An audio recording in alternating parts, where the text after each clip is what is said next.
Hello मेरे प्यारे दोस्तों। आज हम चालू करने वाले हैं एक धमाकेदार नए एनिमे को। ये एनिमे अटैक ऑन टाइटन से इंस्पायर्ड है क्योंकि इसमें भी दीवार है, लेकिन अमीर और गरीब के बीच इसमें एक्शन और इमोशन काफ़ी अच्छे हैं। हमारे मेन कैरेक्टर में गुस्सा भरा हुआ है, उसे बदला चाहिए, पर वो क्यों और कैसे, इसका जवाब हमें एनिमे में मिलेगा। तो चलो शुरू करते हैं। कहानी की शुरुआत में हमें एक लाइन देखने को मिलती है कि ऐसा कहा जाता है कि अगर किसी चीज या सामान का आप अच्छे से ख्याल रखो तो उस चीज के अंदर आत्मा आ जाती है। लेकिन उसी सामान को अगर आप कचरा समझ के फेंक दो तब उसमें क्या आता होगा। वही हम एक शहर को देखते हैं जो कि लग्जरियस लग रहा था। सबने सफेद और साफ कपड़े पहने हुए थे, जैसे इस शहर में गंदगी का नामो निशान भी ना हो। इसी शहर में एक घर में एक छोटी बच्ची थी जिसकी नई डॉल थी, वो फट जाती है। उसे छिलकर आराम से ठीक किया जा सकता था, पर ये लोग उस फटी डॉल को कचरे में फेंक देते हैं। हमें फिर से एक लाइन दिखाई जाती है कि इंसान किसी भी चीज़ को बड़ी आसानी से कचरा बना देते हैं, जैसे कि वो बिल्कुल बेकार है और अब उनके किसी काम नहीं आएगी। वो ऐसा दूसरे इंसानों के साथ भी करते हैं।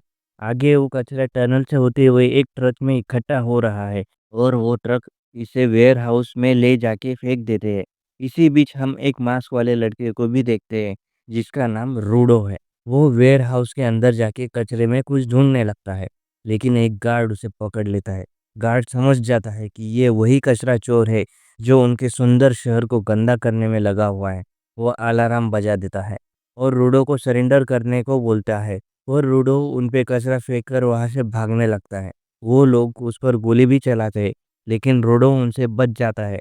पर एक गोली उसके हाथ को छूकर निकल जाती है, लेकिन फिर भी रूडो यहाँ से बचकर भाग निकलता है। बाहर आके रूडो मन में बोलता है, मैं किसी का कुछ नहीं बिगाड़ रहा कमीनों। हम उसकी बैग में फटी हुई डॉल को देखते हैं। वही टाउन में लड़कियां आपस में बात कर रही थी।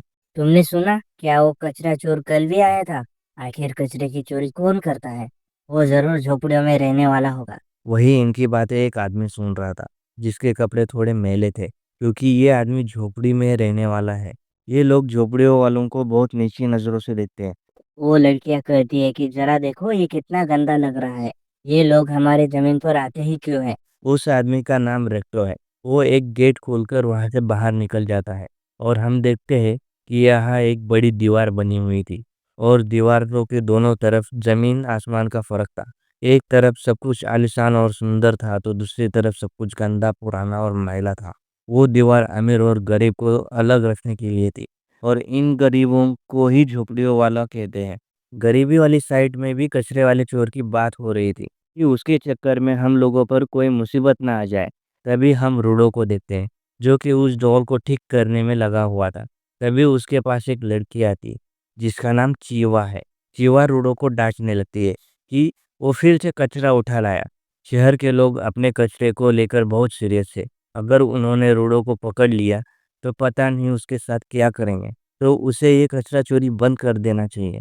रूडो बोला, अमीर लोग ऐसी चीज़ें भी फेंक देते हैं जो बिल्कुल ठीक होती है, और उन चीज़ों के लिए मुझे बुरा लगता है। इसलिए मैं उन चीज़ों को ठीक करके बेच देता हूँ और थोड़े बहुत पैसे कमा लेता हूँ। वो तभी वहाँ 3 लड़के आ जाते हैं और रोडो का मजाक बनाने लगते हैं कि इसमें से ये कितनी बदबू आ रही है। जीवा को इसके साथ नहीं घूमना चाहिए। ये हमेशा गंदे ग्लव्स पहने रखता है। इसने तुम्हें टच कर दिया तो तुम बीमार हो जाओगे। जीवा बोली, उसे रूडो से कोई प्रॉब्लम नहीं है। हम सभी झोपड़पट्टी में रहते हैं, तो हम सब एक समान हैं। असल में ये झोपड़पट्टी वाला एरिया क्रिमिनल्स का कैद करने के लिए बनाया गया था, और ये सब लोग किसी न किसी क्रिमिनल्स के वंशज हैं। यानी अपने बाप दादा के कर्मों की सज़ा इन्हें मिल रही है। ये अपनी इमेज सुधारने के लिए बहुत मेहनत करते हैं, लेकिन रोडो के बाप ने सारी मेहनत बेकार कर दी थी, क्योंकि उसने ढेर सारे लोगों का खून कर दिया था। अब ये सुन रूडो बहुत गुस्सा हो जाता है और उसकी आंखें देख ये तीनों डर के यहाँ से भाग जाते हैं और बोलते हैं कि जैसा बाप वैसा बेटा, ये भी अपने बाप की तरह किसी दिन कातिल बनेगा। जीवा अब रूडो से बोलती है कि तुम बिल्कुल अपने बाप जैसे नहीं हो, मुझे तुम पर भरोसा है। तुम एक अच्छे इंसान हो और कभी किसी को नहीं मारोगे। ये बात सुन रूडो शर्माने लगता है, और हमें यहाँ पता चलता है कि वो चीवा को पसंद करता है। तभी चीवा की नज़र उस डॉल पर जाती है जिसे रूडो ने ठीक कर दिया था, और वो डॉल उसे बहुत अच्छी लगती है। असल में रूडो ये डॉल बेचने के लिए नहीं लाया था, बल्कि चीवा को गिफ्ट देने के लिए लाया था। पर इससे पहले कि वो चीवा को डॉल दे पाता, वहाँ उसकी मम्मी आ जाती है और वो चली जाती है। इसके बाद रूडो भी अपने घर आ जाता है, जहाँ रेक्टो उसकी टांग खींचने लगता है कि तुम वो डॉल उस लड़की के लिए लाए थे। रेक्टो ने इनकी सारी बातें सुन ली थी। वो बोला कि उसे सीधे अपने प्यार का इज़हार कर देना चाहिए। पर पहले ये बताओ कि कल रात को तुमने क्या गोल खिलाए हैं? वो आगे बोला कि हम इतने गरीब नहीं हैं कि तुम कचरा चोर बनते फिरो। पैसे कमाने का काम मुझ पर छोड़ दो और अपनी लाइफ को रिस्क में डालना बंद करो। रेक्टो ने रूडो को पाल-पोस कर बड़ा किया है। वो उसका सगा बाप नहीं है, लेकिन उसके फादर जैसा है और रूडो उसकी काफ़ी रिस्पेक्ट भी करता है। और उसकी मदद करने के लिए ही रूडो ये चोरी कर रहा था। तभी रेक्टो नोटिस करता है कि रूडो के हाथ पर चोट आई है। वो रूडो को अपने ग्लव्स उतारने को बोलता है ताकि उसके हाथ पर पट्टी बांध सके। वो उसे चोरी करने से मना करता है क्योंकि अगली बार उसे गंभीर चोट लग सकती है। हम देखते हैं कि रूडो के हाथ बहुत ही अजीब से दिख रहे थे। ये और इसके लिए वो अपने बाप को जिम्मेदार बताता है और इन हाथों को छुपाने के लिए ही वो हमेशा ग्लव्स पहनता है। रेक्टो बोला बड़ा क्राइम करने का मतलब है मौत की सज़ा और यहाँ मौत की सज़ा देने के लिए अपराधी को पीठ में फेंक दिया जाता है। सदियों से यही परंपरा है। रूडो के फादर को भी पीठ में फेंक दिया गया था, तो रूडो को खुद का थोड़ा ख्याल रखना चाहिए। रूडो याद करता है कि जब से उसने होश संभाला है, तब से उसके हाथ ऐसे ही है। कभी-कभी उनमें बहुत ज़्यादा दर्द भी होता है और लोग उसे अलग नज़रों से घूरते हैं। तब रेक्टो ने उसे ये ग्लव्स दिए थे, जिन्हें पहनने के बाद से रूडो का दर्द भी कम हो गया और वो रेक्टो का एहसान कभी नहीं चुका पाएगा। रेक्टो फिर से रूडो की टांग खींचने लगता है कि उसे जल्दी चिवा से अपना प्यार का इज़हार कर देना चाहिए, वरना कोई और उसे उड़ा ले जाएगा। दोनों इस बात पर बहस करने लगते हैं और वही इनके घर के बाहर कोई अनजान शख्स खड़ा था। अगली सुबह रेक्टो रूडो से कहता है कि थोड़ा स्माइल करना सीखो, वरना अच्छे नहीं दिखोगे। इसके बाद रूडो उस डॉल को लेकर बाहर निकल जाता है और चिवा को ढूंढने लगता है। उसे पीठ भी दिखाई देता है। दोस्तों, पीठ एक बहुत बड़ा गड्ढा है, जिसमें ये लोग अपना सारा कचरा डालते हैं और अगर कोई क्राइम करता है, तो उसे भी पीठ में फेंक दिया जाता है। पीठ इतनी बड़ी और गहरी है कि किसी को नहीं पता कि इसका अंत कहाँ है। इन्हें उसमें अंधेरे के सिवाय कुछ नहीं दिखता। तभी चिवा वहाँ आ जाती है और रूडो से पूछती है कि वो यहाँ नज़ारा देखने आया है क्या? चिवा बोली, उनकी एरिया को जानबूझकर पीठ के पास बनाया गया था, ताकि इसे देखकर हम डरते रहे। अगर तुम कुछ भी बुरा करोगे तो तुम्हें पीठ में फेंक दिया जाएगा।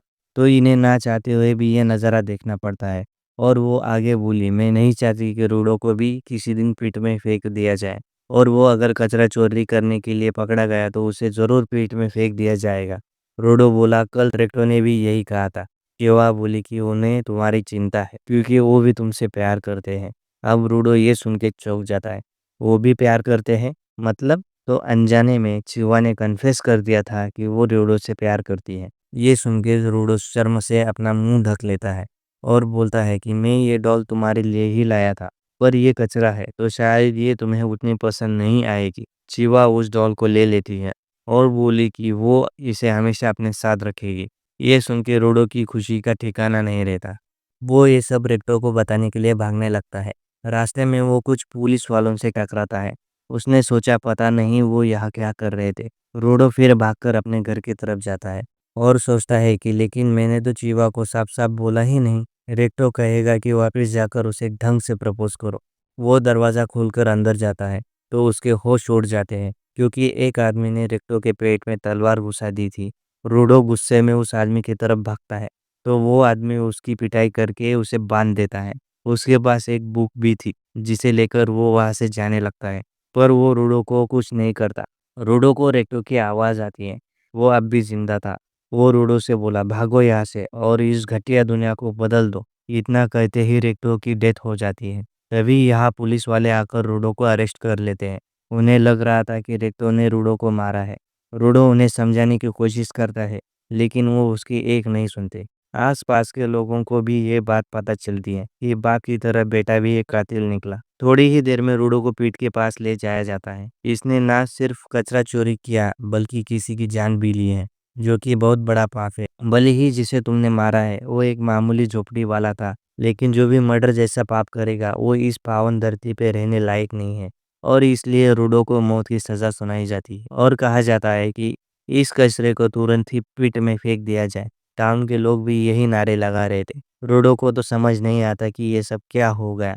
वो भीड़ में चिहुआ को भी देखता है और उसे बताने की कोशिश करता है कि रेक्टो को किसी ने मार दिया है। तुम्हें उसके कातिल को ढूंढना होगा। पर चिहुआ बोली कि मैंने तुम पर भरोसा किया था, पर तुम सच में कातिल के बेटे निकले। वो उसकी दी हुई डॉल को वहीं फेंक कर चली जाती है। लोग नारे लगा रहे थे कि इस कचरे को फेंक दो।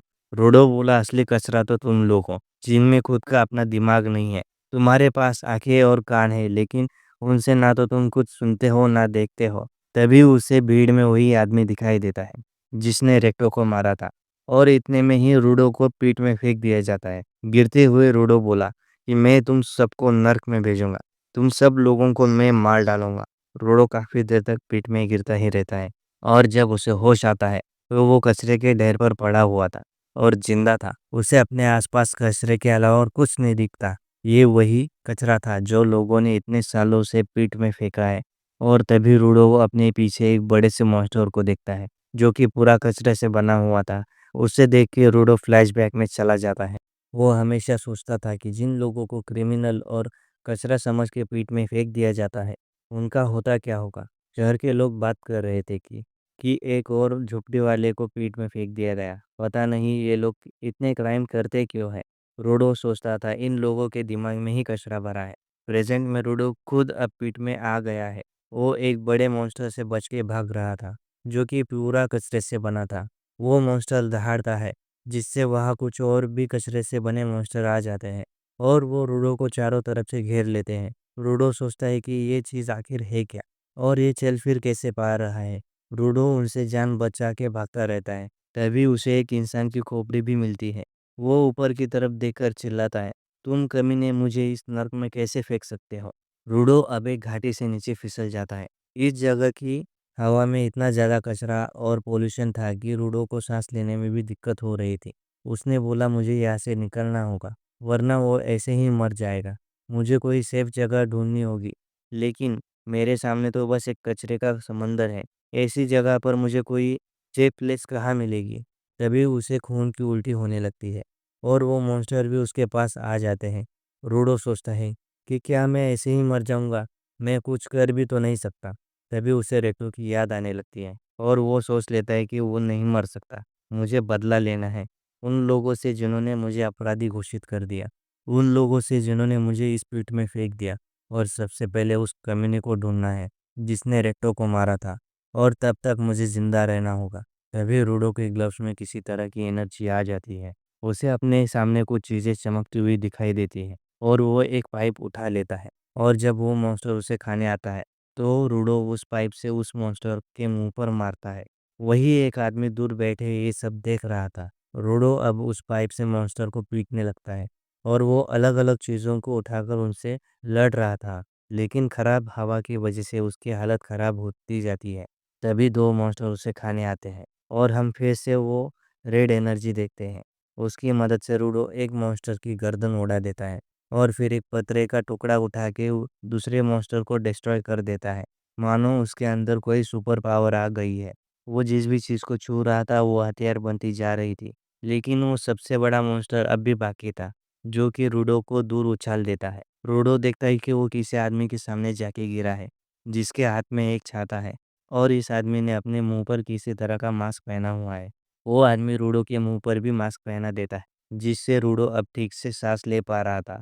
वो उस आदमी से पूछने लगता है कि तुम यहाँ रहते हो, ये जगह क्या है, वो मॉन्स्टर क्या था। वो आदमी रूडो से कहता है कि शांत रहो। रूडो बार बार उससे सवाल कर रहा था और वो उसे बार बार चुप रहने बोलता है। अब गुस्से में वो आदमी भी चिल्लाने लगता है कि तुम लोगों ने यहाँ पर कचरा फेंका है और मैं तुम्हें कब से चुप रहने को बोल रहा हूँ, पर अब उस कचरा मॉन्स्टर ने हमें सुन लिया।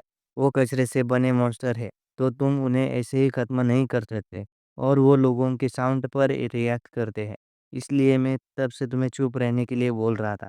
मैं तो इतना चिल्लाता भी नहीं हूँ, ये सब तुम्हारी गलती है। वो मॉन्स्टर इनके ठीक पीछे आ गया था। ये आदमी अब अपने छाते में किसी तरह की एनर्जी डालकर उसे हथियार में ट्रांसफ़ॉर्म कर लेता है।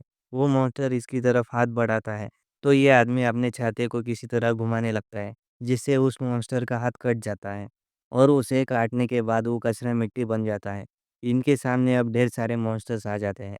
और ये आदमी बिजली की रफ्तार से एक ही बार में सबको मार देता है। रूडो सोचता है कि ये कैसी पावर है। अगर ये पावर मुझे मिल जाए तो मैं उन सबसे अपना बदला ले सकता हूँ। वो बड़ा मास्टर अब इस आदमी की तरफ एक पत्थर फेंकता है, जिससे ये अपने छाते से काट देता है।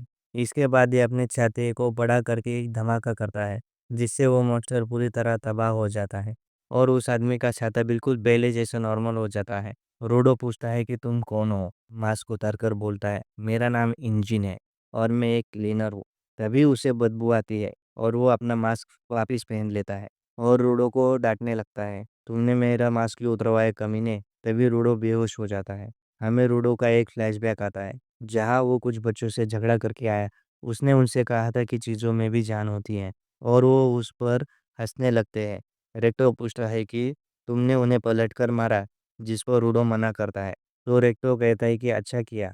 रेक्टो ने रूडो को बताया था कि अगर तुम किसी चीज़ का अच्छे से ख्याल रखो तो उसमें सोल आ जाती है। तो रूडो को लगा कि उसमें जान आ जाती है। रेक्टो बोला कि ये तो बस एक पुरानी कहानी है। लोगों ने अपने चीज़ों का ख्याल रखने के लिए इस कहानी को बनाया होगा।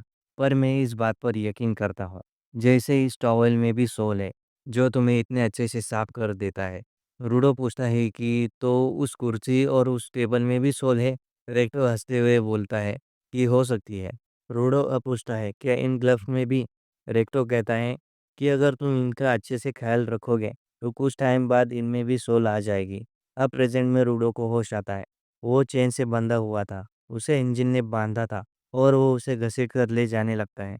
रूडो कहता है कि मुझे छोड़ दो, मुझे वापस ऊपर जाना है। तो इंजन कहता है कि ये नामुमकिन है। उस ऊपर वाली जगह को हम स्पेयर बोलते हैं और वहाँ से आने वाले लोगों को स्पेराइट। तो तुम इतना ऊपर क्या उड़ के जाओगे? और वो हमेशा चलता ही रहता है। तो आसान शब्दों में वापस ऊपर जाना अभी तो नामुमकिन है। ये ख्याल मन से निकाल दो। रूडो बोलता है कि मैं वापस जाऊंगा चाहे कुछ भी हो जाए। और तुमने कहा कि ये अभी पॉसिबल नहीं है। मतलब तुम कुछ तो जानते हो कि ऊपर कैसे जा सकते हैं। मुझे इस दुनिया के बारे में जानना है, उस मॉन्स्टर के बारे में भी और तुम्हारे पावर्स के बारे में भी। मैं भी इस पावर का यूज़ करके ऊपर रहने वाले कमीनों को मार दूँगा और जब तक तुम मुझे सब कुछ बता नहीं देते, मैं चुप नहीं बैठूँगा। इंजन बोलता है कि ठीक है, मैं तुम्हें सब बताऊँगा।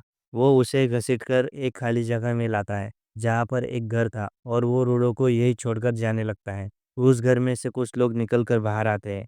एक आदमी रूडो के पास आकर पूछता है, "ये बच्चे तुम कहाँ से आए हो? ऊपर से आए हो क्या?" रूडो कहता है कि हाँ, मैं ऊपर से गिरा हूँ। ये सुन के वो लोग अपने मास्क फेंक देते हैं और बोलते हैं कि तुम सच में ऊपर से आए हो। मैंने आज तक ऊपर से आए किसी भी इंसान को जिंदा नहीं देखा, लेकिन ये तो हमारी भाषा बोल सकता है। क्या ये सच में ऊपर से आया होगा? एक आदमी बोलता है कि ये जरूर सच कह रहा है। हमने आज तक सिर्फ डेड बॉडीज ही देखी है। जरा देखो तो कैसे बांध कर फेंका है बेचारे को। और वो उसकी चेन खोलने लगते हैं। रूडो सोचता है कि ये लोग उस इंजन से तो अच्छे ही लग रहे हैं, पर वो लोग रूडो को ट्रक में बांध देते हैं कि अब ठीक है, अब ये सोने का अंडा कहीं भाग के नहीं जाएगा। असल में ऊपर से आए लोगों की बॉडीज़ को ये लोग अच्छी कीमत में बेचते हैं। कुछ लोग तो सिर्फ़ उनके कपड़ों के लिए भी अच्छे पैसे देते हैं और रोडो तो ज़िंदा है, तो ये तो बहुत ज़्यादा महँगा बिकेगा। अब कोई किसी स्पेराइट को क्यों ही खरीदना चाहेगा? क्योंकि ये लोग इनसे नफ़रत करते हैं। तुम लोग अपना सारा कचरा यहाँ नीचे फेंक देते हो, जिससे यहाँ की हवा ज़हरीली बन गई है, बल्कि उनमें मॉन्स्टर भी बनने लगे हैं। कई लोग मॉन्स्टर के हाथों मारे गए, जहरीली हवा की वजह से मारे गए, लोगों को अपने घर छोड़ने पड़े। इसीलिए हम ऊपर वालों से बहुत नफ़रत करते हैं और अब तुम्हें टॉर्चर किया जाएगा और सबके सामने तुम्हारा तमाशा बनाया जाएगा। तभी वो रूडो के मुँह में कुछ खाना ठूँसने लगता है और कहता है कि कैसा लगा तुम्हें? तो हमारा खाना भी कचरा ही लगता होगा। तुम तो कभी कचरे को हाथ भी नहीं लगाते होंगे। रूडो अब उस आदमी की उँगलियाँ ही चबा जाता है और उस खाने को भी खुद ही खाने लगता है। वो बोला कि ये कचरा नहीं है, इसे अब भी खाया जा सकता है। जिससे भी मैं मिलता हूँ वो मुझे ज्ञान देता है। अमीर का वो, गरीब का ये, ऊपर वाले, नीचे वाले लोगों को ये, अपने हिसाब से बाँटना बंद करो। इतना कहकर रूडो उन जंजीरों को ही तोड़ देता है और हम फिर से उसके आस-पास वो रेड एनर्जी देखते हैं, जिससे उसके आस-पास की चीज़ें उड़ने लगती है। इंजन दूर से ये सब देख रहा था। रूडो को रेक्टो की बात याद आती है कि अगर तुम किसी चीज़ का ख़्याल रखो तो उसमें सोल आ जाती है और वो सोल फिर तुम्हारी मदद करती है। रूडो समझ जाता है कि उसके ग्लव्स में पावर आ गई है। वो अब एक चेन को पकड़ लेता है। बाकी लोग बोलते हैं, क्या स्पेराइट भी इसी पावर यूज़ कर सकते हैं? इंजन बोला, जो लोग चीज़ में जान डाल सकते हैं और उनकी पावर्स को बाहर निकाल सकते हैं, उन्हें गिवर्स कहा जाता है। वो लोग अब रूडो को मारने उसकी तरफ भागते हैं, तो रूडो उन पर चेन से अटैक करने लगता है। एक आदमी कहता है कि वो चेन उससे छीन लो। एक गिवर को अपने ऑब्जेक्ट के बिना कुछ नहीं कर सकता। ये लोग उससे चेन दूर कर लेते हैं, तो रूडो एक टायर को उठा लेता है और उसे ट्रांसफॉर्म कर देता है, जो देख के सबके होश उड़ जाते हैं। ये तो एक से ज़्यादा ऑब्जेक्ट्स को यूज़ कर सकता है। रोडो उस टायर से सबको पीट देता है और फिर से उंगली वाले आदमी के पास जाता है, जो अब भी उसे गाली दे रहा था। रोडो उसे मारने वाला था, लेकिन तभी इंजन वहाँ आ जाता है और बोलता है कि शांत हो जा भाई, इतना बहुत है। अब जाके रोडो अपने होश में आता है और पूछता है कि अभी ये सब क्या हुआ। उसके हाथ में जो टायर था वो भी मिट्टी बनकर गिर जाता है। इंजन बोलता है कि मुझे देखना था कि तुम्हारे पास कैसी पावर है। अब मैं तुम्हें इस दुनिया और इस पावर के बारे में सब बताऊंगा। बदले में तुम्हें क्लीनर को ज्वाइन करना होगा। हमें तुम जैसे लोगों की ज़रूरत है। रूडो बोला, मुझे नहीं करना। आगे क्या होगा ये जानने के लिए सब्सक्राइब करो।